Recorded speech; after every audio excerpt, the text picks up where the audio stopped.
नाज़रीन आदाब। मौलिका 27 मार्च 2025 मुताबिक 26 रमज़ान मुबारक 1446 हिजरी के अवधनामा वॉइस एडिशन में आपका खैर मकदम है। पेश खिदमत है अवधनामा में शाये खास खबरों की तलखीस।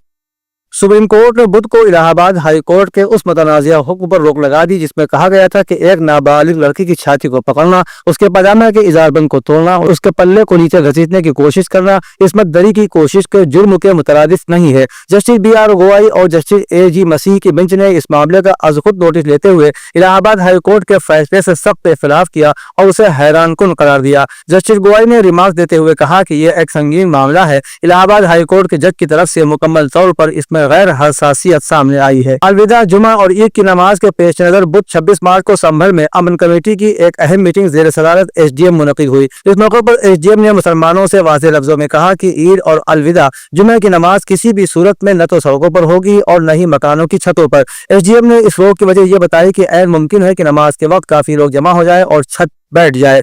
SDM ने यह भी कहा कि जामा मस्जिद के चबूतरे के बाहर भी नमाज पढ़ने की इजाजत नहीं होगी। इस कमेटी की मीटिंग में शामिल संभल CO अनुज चौधरी ने कहा कि जश्न के माहौल में अगर किसी किस्म की कोई अफरा तफरी होती है तो उसका खमियाजा दोनों फरीक को भुगतना पड़ेगा। उन्होंने कहा कि हम गैर जानिबदारी के साथ काम करते हैं, इसलिए कोई इसे जाती तौर पर न ले।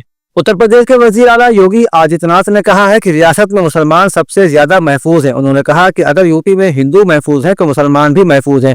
उन्होंने ये बयान एक न्यूज एजेंसी को दिए गए इंटरव्यू में दिया। बुलडोजर इंसाफ पर बात करते हुए योगी ने कहा कि जो जैसी जुबान समझता है उसे उसी जबान में समझाना चाहिए। उनका कहना था कि रियासत में कानून की हुक्मरानी को यकीनी बनाया गया है। समाजवादी पार्टी के सरबराह अखिलेश यादव के उस बयान पर कि डबल इंजन हुकूमत में अब तो दोनों इंजन एक दूसरे को नमस्ते तक नहीं करते, योगी ने कहा कि वो मौजूदा और अपने बुजुर्गों का एहतराम करते हैं। ताहम उन्होंने सपा पर तंज करते हुए कहा कि जिनके लिए औरंगजेब आइडियल हैं उनका रवैया भी वैसा ही होता है। लोकसभा में हिज़्ब इख्तिलाफ के कायद राहुल गांधी ने लोकसभा स्पीकर ओम बिरला पर आज संगीन इल्जाम आयद करते हुए कहा कि उन्हें ऐवान में बोलने का मौका नहीं दिया जाता।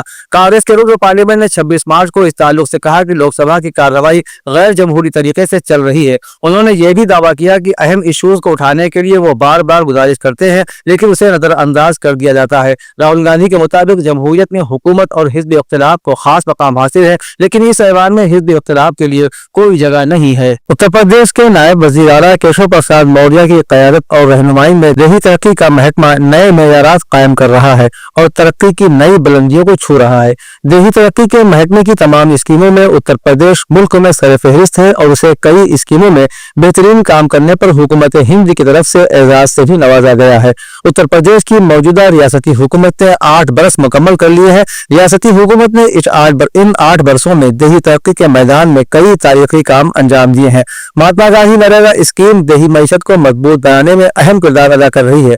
मौजूदा माली साल 2024-25 में अब तक उत्तर प्रदेश मुल्क में सबसे आगे है। समाजवादी पार्टी के जनरल सेक्रेटरी गोपाल यादव ने राज्यसभा रुकन रामजी लाल सुमन के आगरा वाक़े रिहाइश गाह पर कुर्नी सेना के हमले की मरम्मत करते हुए कहा है कि ये जागीरदाराना अहद की सोच का अक्कास है। अपने आबाई जिला इटावा में मीडिया नुमाइंदों से बात करते हुए बुध को SP लीडर ने कहा कि बीजेपी से वाबस्ता कोई भी तंजीम ऐसा नहीं सोचती है कि उनके खिलाफ कोई बात पेश की जाए और अगर कोई बात कही भी जाती है तो उसके हवाले से बीजेपी और उससे वाबस्ता तंजीमें एहतजाज और तशद्दुद पर आमादा हो जाती हैं। उन्होंने कहा कि बीजेपी और उससे जुड़ी हुई तंजीमें जमहूरियत को खत्म कर देना चाहती हैं। जामा मस्जिद शाही किला शराफी मोहम्मद साहब यानी टीले वाली मस्जिद पर हर साल की तरह इन साल भी वारिस हसन मेमोरियल सोसाइटी के जेर एहतमाम इमाम खतीब मुतवल्ली मौलाना कारी सैयद शाह फजल मन्नार रहमानी के जेर सदारत एक नशिस्त मुनक़िद हुई जिसमें 28 मार्च 2025 को होने वाले अज़ीमुश्शान जुम्मतुल विदा की तैयारियों का जायजा लिया गया और तय किया गया कि सदियों पुरानी रवायात के मुताबिक जामा मस्जिद शाही टीला शाह पीर मोहम्मद साहब पर नमाज जुम्मतुल विदा पूरे एहतमाम और इंसलाम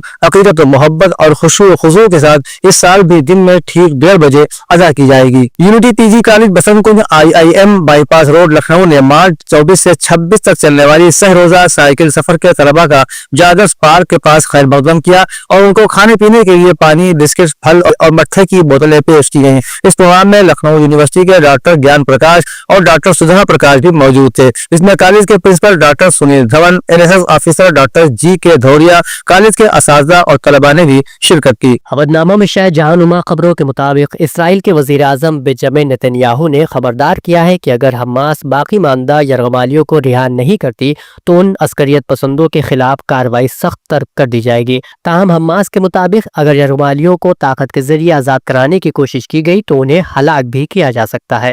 بنیامین نتن یاہو نے بدھ کے روز خبردار کیا کہ اگر حماس غزہ پٹی میں یرغمال بنا کر رکھے گئے اسرائیلی شہریوں کو رہا نہیں کرتی تو اس کے خلاف پریشر مزید بڑھا دیا جائے گا۔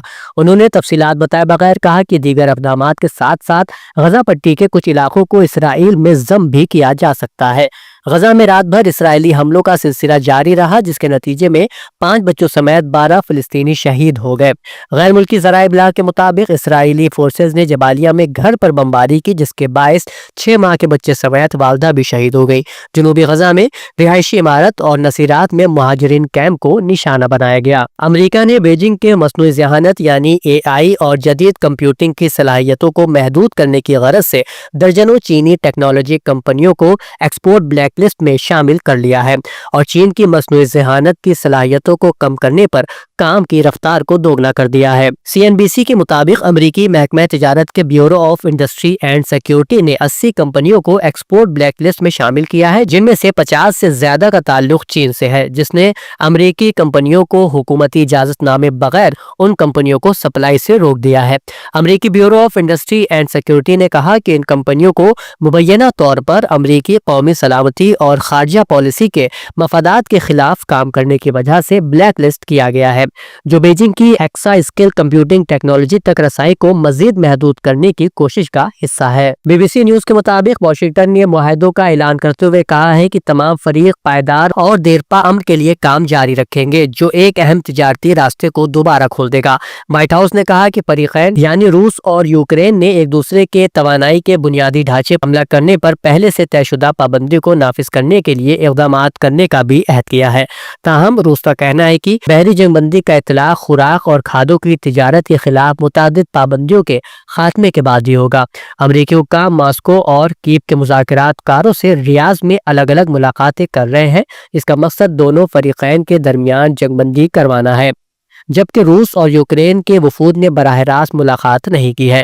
یوکرین کے صدر ولادیمیر زیلنسکی نے کہا ہے کہ بحیرہ اسود میں فضائی حملے روکنے کا معاہدہ درست سمت میں اٹھایا گیا قدم ہے۔ اسرائیلی پابندیوں کے باوجود فلسطینیوں کی بہت بڑی تعداد 25ویں رمضان کو مسجد اقصی میں عبادت میں شریک ہوئی۔ بین الاقوامی خبر رساں ادارے کی رپورٹ کے مطابق اسرائیلی پابندیوں کے باوجود تقریباً 1 لاکھ فلسطینیوں نے منگل کو 25ویں رمضان پر مسجد اقصی میں عبادت کی۔ یروشلم کے وقت کا اس حوالے سے کہنا ہے کہ نمازیوں میں سے زیادہ تر یروشلم کے رہائشی اور اسرائیل کے فلسطینی شہری تھے۔ علاوہ ازیں مغربی کنارے کے مختلف شہروں اور قصبوں سے ہزاروں فلسطینیوں کو اسرائیلی فوجی چوکیوں کی مدد سے یروشلم میں داخل ہونے سے روک دیا گیا تھا۔ اودھ نامہ میں شائع مضامین کو مکمل طور پر پڑھنے کے لیے اودھ نامہ کی ویب سائٹ www.awadhnama.com پر وزٹ کریں اور ای پیپر پر کلک کریں۔